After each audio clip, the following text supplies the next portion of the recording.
This is lecture 14 on urban transportation planning. We will continue with your discussion on modal split analysis in this lecture too. Before we proceed further, let us try to recollect what we did in the previous class. You may recall we first completed our discussion on trip generation analysis in the previous class. Then on completion of our discussion on both trip production as well as trip attraction analysis, we started our discussion on modal split modeling. First, we identified the factors that might influence mode choice of travelers. Then we discussed about earlier mode choice models, starting from trip end type mode choice model, and discussed about the usefulness of the graphical model that was developed taking Milwaukee region in Canada as the case for the study. To check whether we have really captured the important points of the previous lecture, let us try to answer the following questions. The first question is this: what are the major factors that influence the choice of mode by travelers? Anybody? Major factors that might influence mode choice of travelers. I will give a clue. We have identified three major factors. What are they? Yes? Socioeconomic characteristics of the trip makers, level of service and the technical characteristics of the particular mode, and the trip characteristics itself. Very good. These are the three major factors that influence choice of mode by travelers: socio-economic characteristics of the travelers, technical and level of service characteristics of the alternative modes available in the system, and then the characteristics of the trip, such as trip purpose, trip length, and so on. The next question is this: how are the causal factors represented in trip end type modal split model? Representation of causal factors in trip end type modal split model. As we discussed, we have to represent the socio-economic characteristics and transport system characteristics in some form. How do we represent these characteristics in this particular type of model? Anyone? Fine, let me answer this question. We represent transport system characteristics in the form of accessibility ratio. We just calculate accessibility indices for public transport and private transport mode, and then get the ratio to represent system characteristics, and socio-economic characteristics is represented in the form of car ownership per household. And of course, trip characteristics were not really represented in this model, isn't it? The next question is this: why the trip end type model is named so? Why should it be named as trip end type model?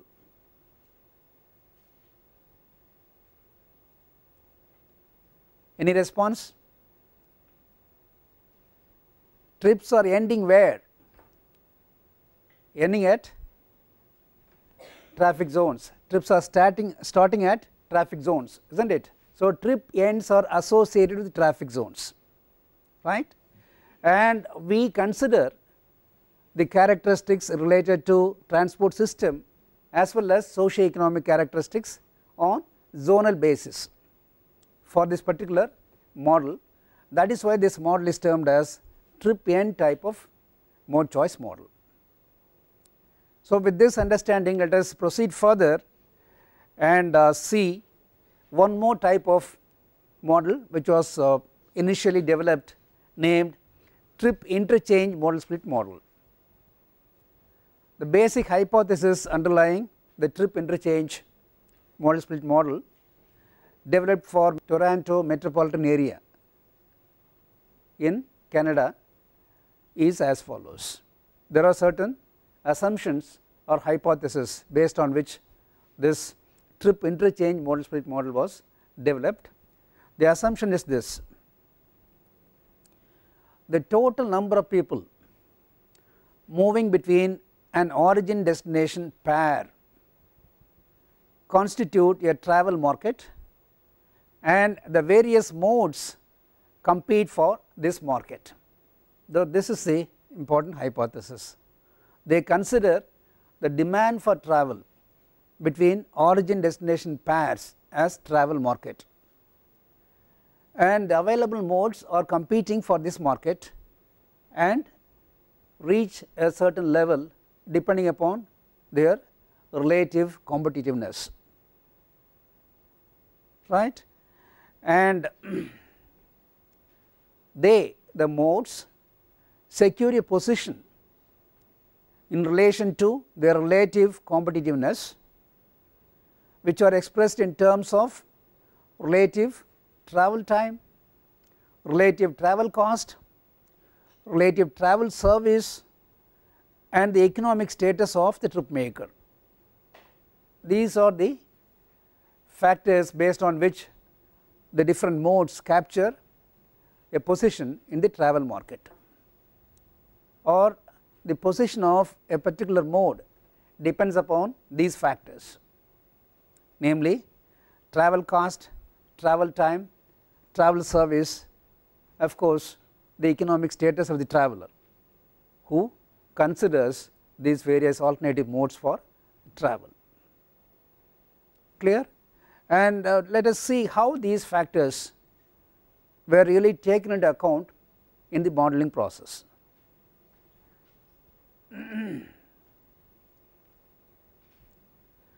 The relative travel time by competing modes expressed as travel time ratio is given by this equation. By looking at the equation, you can understand that there are only two alternative modes being compared here. The travel time related to one mode is given the numerator, and the travel time pertaining to another mode is given as the denominator for the equation. The modes considered are, as we have seen in the previous case, public transport mode and personal car. These were the two alternatives considered in this particular study also. If you think of the travel time in case of public transport, you should think of door to door travel time from the exact point of origin to the exact point of destination. Based on this assumption, can we split the travel time components or the total travel time into different components? How do we spend time while traveling by public transport? First, yes please. Home to public transit station, we spend some time. From the station it goes to many stations, not directly.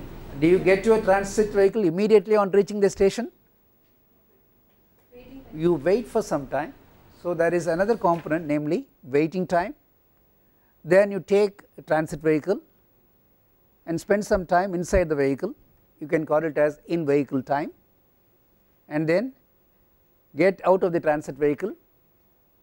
If necessary, you transfer to another transit vehicle, and this process may involve one more aspect of waiting time. You may have to wait for another transit vehicle, take second transit vehicle if required, and go closer to your destination point.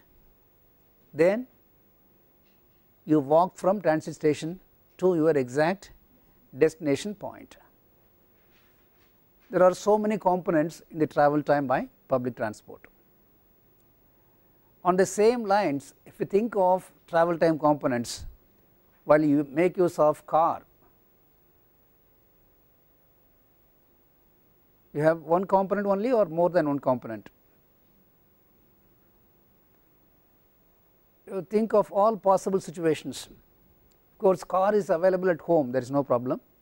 So, there is no waiting time for car or access time for car, you just get out of your main door and get into the car.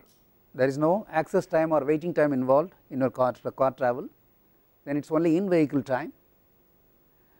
And if you are reaching your destination directly by car and touching the building in which your destination is located, then there is no delay with regard to walking from parking area to a destination point. If there is a common parking lot, you take your car to that parking area. If the parking area is crowded, you wait in a queue to park your car, then park your vehicle and then walk from the parking lot to your exact destination. So, there are several time components involved in making use of the car also. That is what has been listed in this particular equation. Let us see what is indicated here with the symbols A, B, C, D, E and so on. A is time spent in the public transport vehicle, in vehicle travel time. B, transfer time between public transport vehicles, if any, right. C, time spent waiting for public transport vehicle, waiting time. D, walking time to public transport vehicle. E, obviously walking time from public transport vehicle to the exact point of destination, right. And F, car driving time, in vehicle time for car travel. G, parking delay at destination, if any. And H, walking time from parking place to the exact destination point. So, this is how the travel time ratio was calculated to compare the relative merits of the two alternative modes available. The essence of the whole thing is that travelers think of door to door travel time implication in respect of different alternative modes, and that is a guiding factor to decide about the choice of a particular mode. It is not just in vehicle travel time alone, it is door to door travel time. Clear? So, this is how travel time was put into the modeling process. Then we had mentioned other factors like travel cost, is not it, also travel service. Travel cost was taken into account in the modeling process as follows. The relative travel cost was defined by the ratio of out of pocket travel costs by public transport and car as follows. What do you understand by out of pocket travel cost? We always take out money out of pocket and spend. Why not simply mention it as travel cost? Why out of pocket travel cost? To emphasize the point that the travelers normally perceive the expenditure incurred during a trip. There will be consequent expenditure related to a trip which is not normally perceived or taken into account in mode choice, right. In the case of public transport, the out of pocket expenditure is just the fare you pay during your trip, right. Probably you may not take into account the fact that you are taking a cycle rickshaw to reach the bus station if a person is an elderly person, right. Normally people think of the fare paid instantaneously during a trip. And similarly, in the case of private transport vehicles, we frequently pay for fuel at fuel filling stations. While taking travel decisions, that alone is in our mind. We forget that once in 6 months we spend a lot of money in servicing the vehicle. That is not taken into account while you compare the money involved in trip making. How many kilometers per liter I make, what is the cost of fuel per liter, then what is the per kilometer cost, let me compare that with transit fare. Oh, it appears to be fine, let me use my car.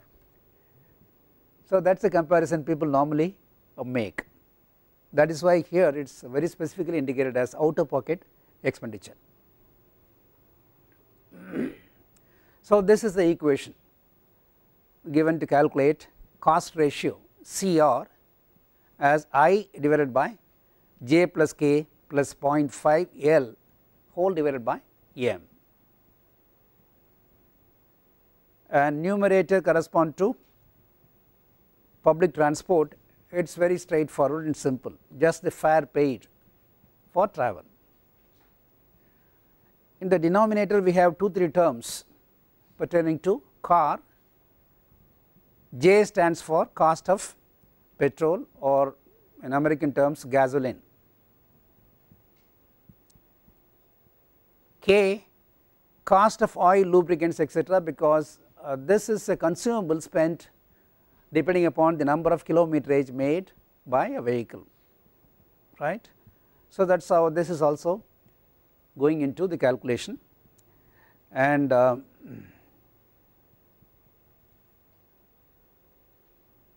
L parking cost at destination, if any, right, and M average car occupancy, number of persons travelling in the car and the average.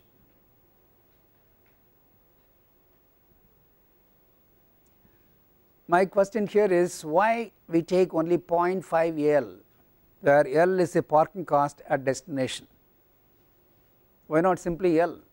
We pay parking cost, we can directly take parking cost. So basically there are 2 trips involved.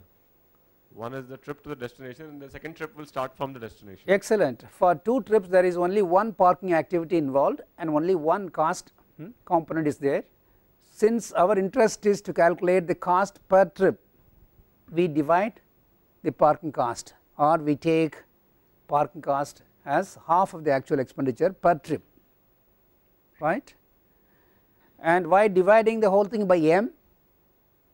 Because we are interested in cost implication per head, per person, because the fare I stands for the fare paid by one individual. Then only we will be able to get the correct value of CR, cost ratio, cost implication per person. Okay, this is how CR value was calculated.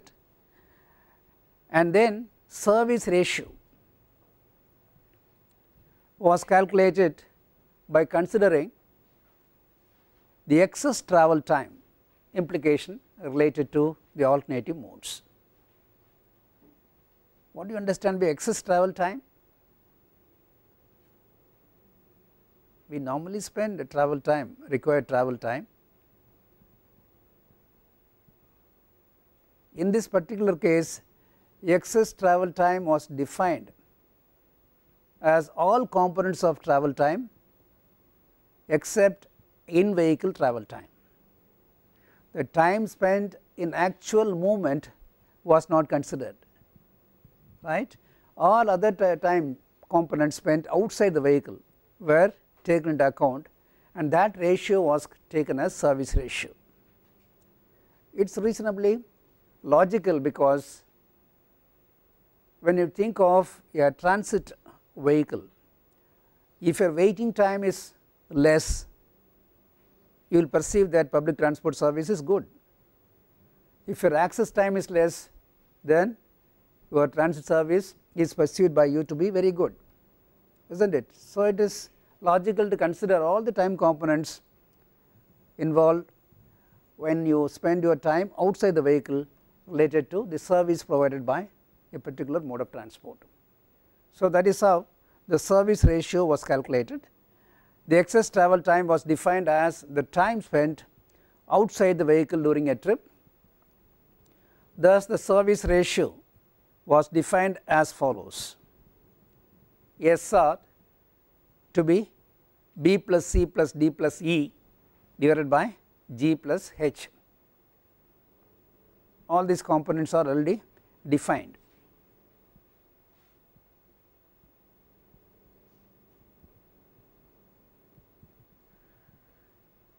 Then using TTR, travel time ratio, CR, cost ratio, and SR, service ratio, modal split curves were developed for work trips first, because work trips constituted a major chunk of the total trips made, and in this example we are going to consider only work trips.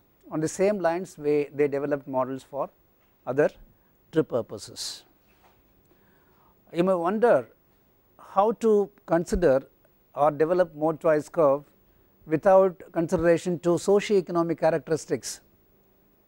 All these three ratios pertain to transport system characteristics: travel time ratio, travel cost ratio, and service ratio. They considered the factor related to socio-economic characteristics by dividing the group of travelers into three basic groups: low income, middle income, and high income groups, and developed mode choice curves for these three groups independently. That takes care of the influence of socio-economic characteristics on mode choice.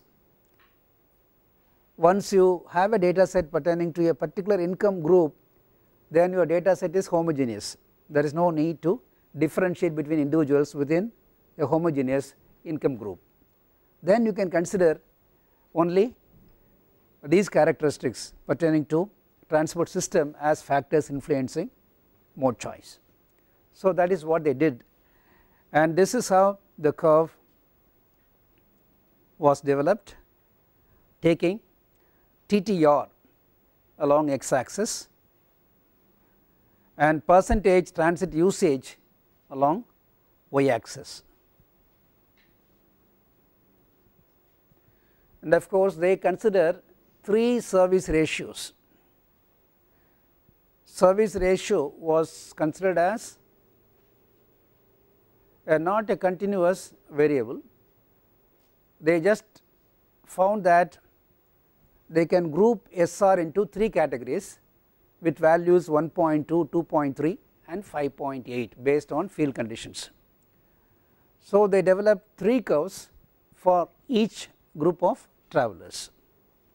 That means we now consider the actual mode choice, travel time ratio, and some factor representing socio-economic characteristics, and they developed this curve for one particular cost ratio with the value 1. Similar curves were developed for different cost ratios. The income group considered was a low income group, and this was the shape for these curves. I hope you will be able to appreciate the shape of these curves. There are three lines pertaining to SR1, SR2 and SR3, service ratio 1, service ratio 2 and service ratio 3. SR1 curve is on top. Is it logical to have the curve on top?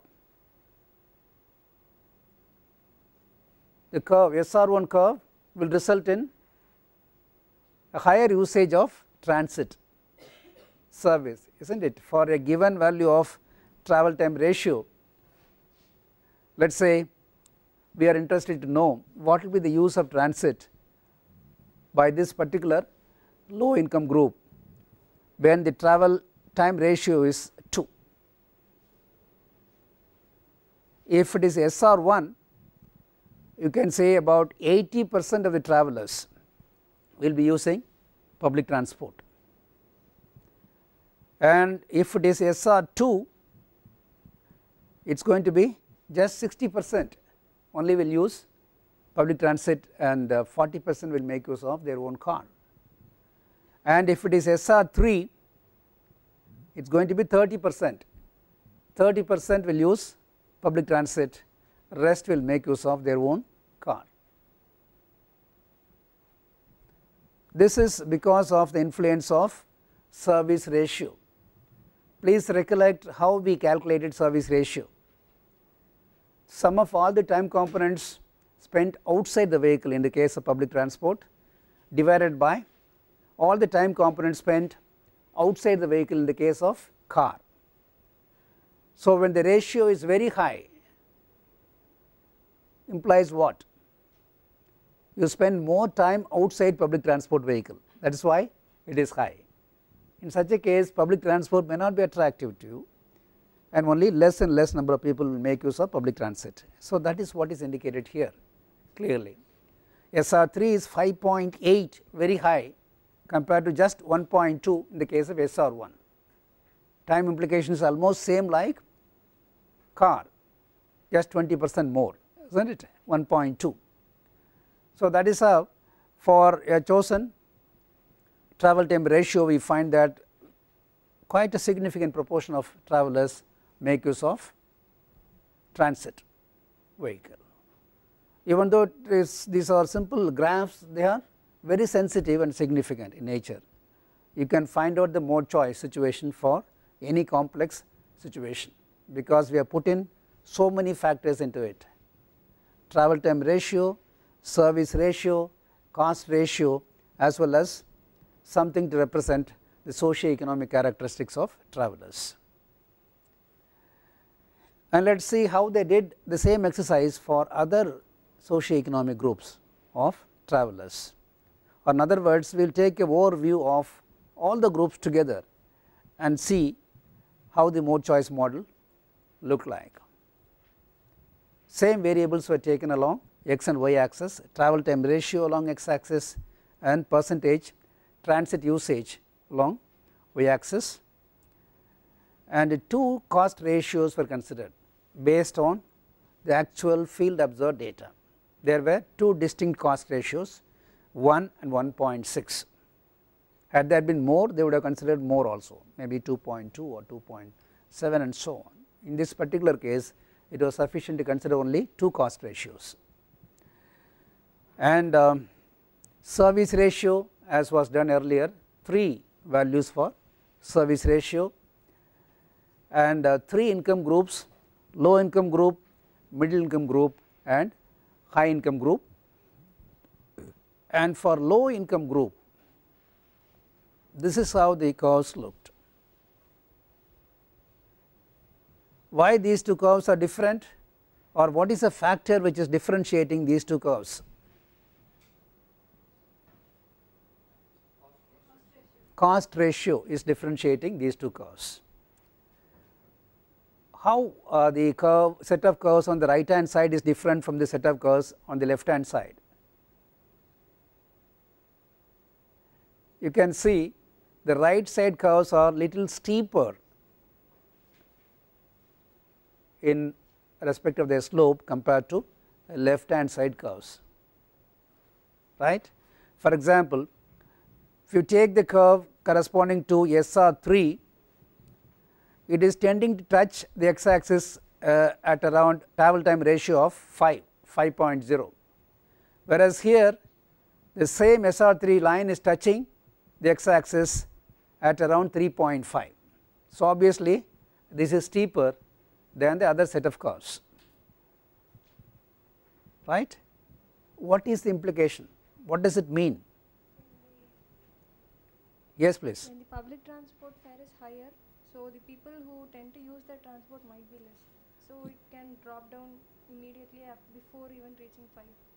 And that is the point, that is the point. So when the cost ratio is more, this implies that public transport fare is, how did we calculate cost ratio? Public transport fare divided by the private. Obviously. So when the cost ratio is more, public transport cost is more, right. So obviously less and less people might be using public transit. You take for example travel time ratio of 2, and take the case of SR3. When the cost ratio is 1, what percentage of travelers will use public transit? 30%, and for the same travel time ratio, but for the cost ratio of 1.6, you can see only 20% will make use of transit. So these curves represent actual observed data. So you can treat these curves as a very valid and significant mode choice models. This is for low income group, and for middle income group, similar set of curves. The right side set of curves little steeper than the left hand side set of curves, as you could see, reflecting the same variation as we have seen in the case of low income group. And then for high income group of travelers, you can see a similar variation. So we are able to compare now the curves along the row horizontally. Let us have a vertical comparison now. You take the case of cost ratio 1 and same travel time ratio of 2. In the case of high income group, what percentage of travelers will use public transit when travel time ratio is 2? Negligible, nearly 0. Whereas in the case of middle income group of travelers, you can see about 20% will be making use of transit. In the case of low income, as we have seen earlier, 30% will make use of the transit service, right. So when the cost ratio is same, when the travel time ratio is same, for a given service ratio, when we try to hold all other factors constant, we find that there is a significant difference in mode choice process, which is mainly influenced by the socio-economic characteristics of the travelers. That is what we need to understand by this particular model. Even though they are graphs, they are really very interesting and important mode choice models. And when the cost ratio is 1.6 and when travel time ratio is 2 in the case of high income group, it is interesting to note that no one will use public transport if the service ratio is 5.8 SR3, right. And similarly, in the case of low income group, if the travel time ratio is 4 for a cost ratio of 1.6, what will happen? Nobody will make use of the category of vehicles with SR3 here also. They will choose only service with SR2 or SR1. There are extreme cases. So that is also reflecting the reality, right. Even though these models are good, there were some limitations of these models.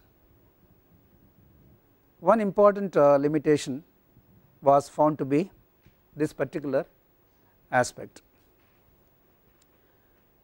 Captive and choice transit riders have not been identified and represented separately in the models. It is a very important aspect. Unfortunately, this was not done. It may not be a major mistake in the context about which we are discussing. We are discussing about mode choice modeling for Toronto and Milwaukee region, etc. in Canada, where the car ownership, household car ownership is very high, meaning that most of the travelers will have a choice of either making use of car or transit. The percentage of captive riders might be very small, but still the point made here is, even if the percentage is small, you have to segregate captive riders so that you deal with data set pertaining to those who have a real choice.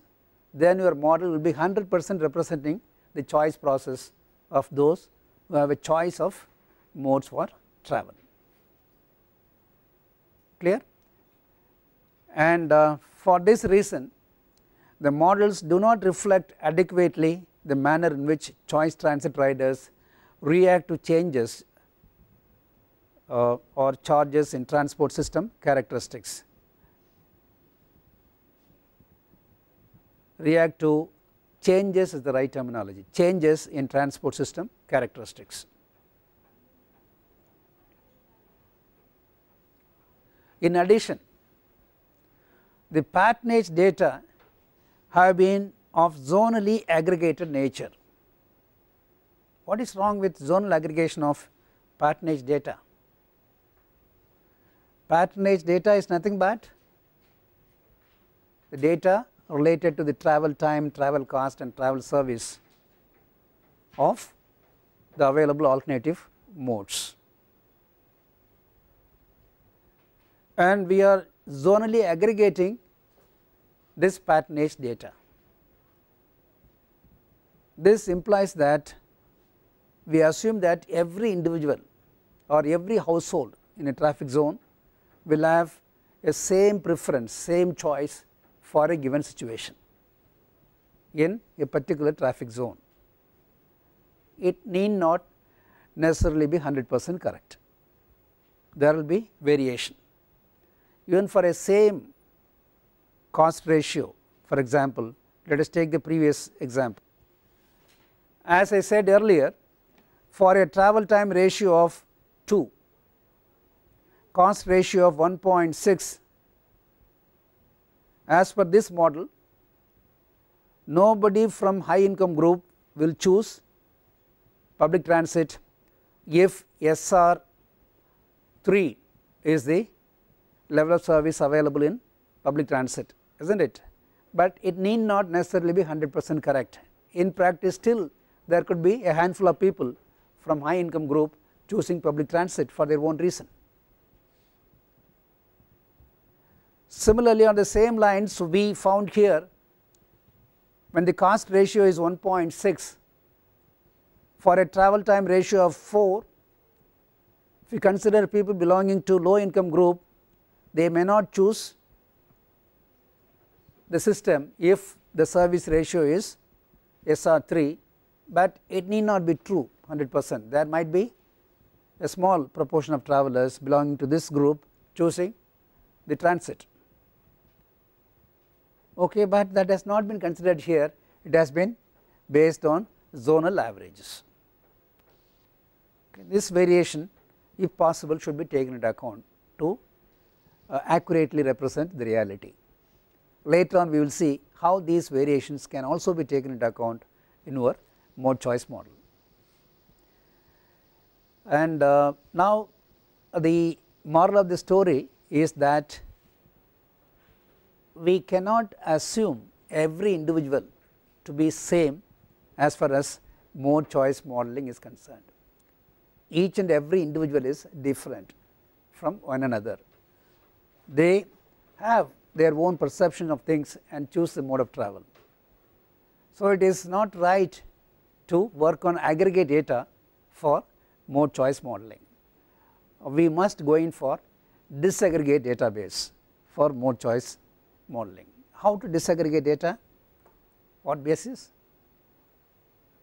If we agree that each and every individual is different from one another, even within a household, then we must consider every individual as independent entity as far as mode choice analysis is concerned. You treat every individual traveler as an independent entity and then take their characteristics into account in your mode choice modeling process. That is what is implied by this particular point. So with this understanding, let us look into some basic aspects related to disaggregate or behavioral mode choice models.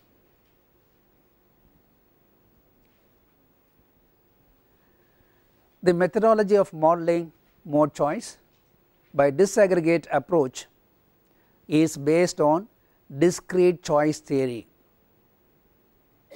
or random utility theory of microeconomics. This is the basis. Discrete choice theory comes into the picture here because we treat each individual as discrete entity. That is how this theory is found to be applicable for this particular context.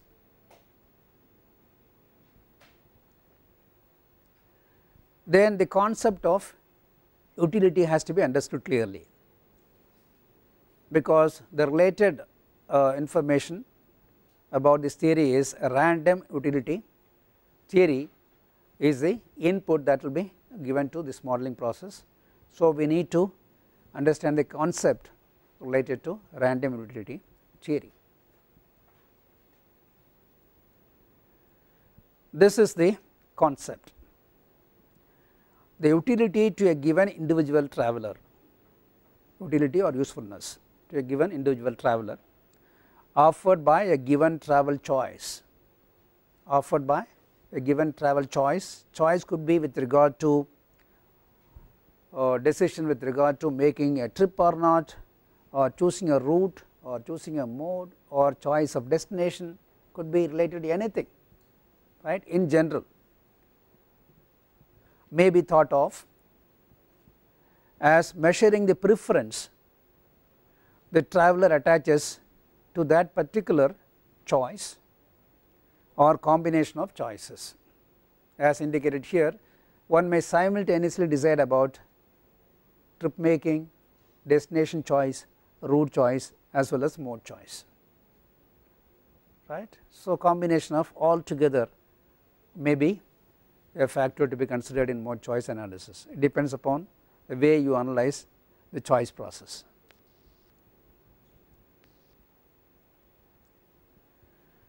For instance, the utility of a given mode of transportation for a given trip might be measured by the total bundle of the mode's attributes.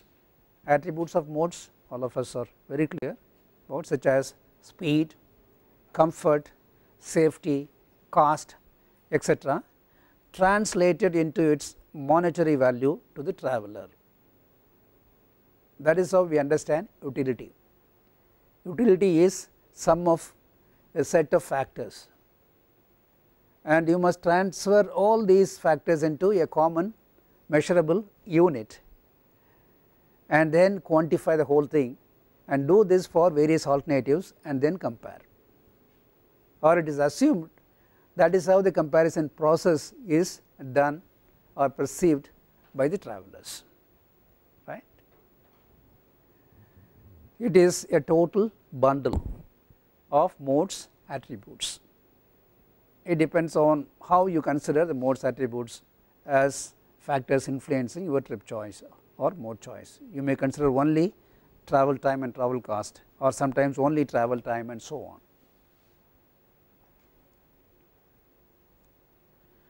The specific manner in which the various attributes of a given alternative combine to define the overall or total utility is specified by the utility function. As I said, we must combine these factors to assign some value and then add them together. So, some factors are to be assigned to each of these attributes of the modes, and this process is called utility function formulation of utility function. Let us take a very simple example and try to understand the concept of utility function for transportation modes. The utility or disutility. Why disutility suddenly? Some authors, instead of utility, name the same bundle as disutility. It's mainly because what do we do in trip making? We spend our time, we spend our money, isn't it? So it is an expenditure. So instead of utility, it may be right to call it as disutility. So both are giving the same meaning as far as this particular context is concerned. Function is typically expressed as a linear weighted sum of the independent variables or their transformations, all representing various modal attributes. In general, you can write the utility function V to be equal to A0 plus A1 x1 plus A2 x2 plus and so on A or XR, where V is the utility derived from a choice defined by the magnitudes of the attributes x that are present in that choice and weighted by modal parameters A, implying A0, A1, A2 and so on. It is a very simple linear equation representing various modal attributes considered to calculate some utility value for a particular mode.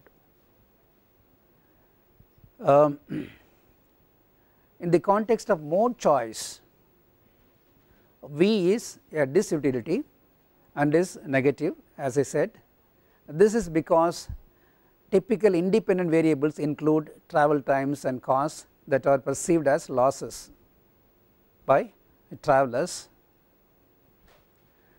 Early attempts to describe the utility associated with travel modes calibrated a separate utility function for each mode, as illustrated by the following hypothetical 3 mode case. We just saw one equation representing utility of travel modes, but in the beginning they developed separate utility functions for each of the alternative modes available. Let us say there are 3 alternative modes available in a particular situation. This is how the utility functions were developed. This is a calibrated utility function. Why do you say that it is a calibrated utility function?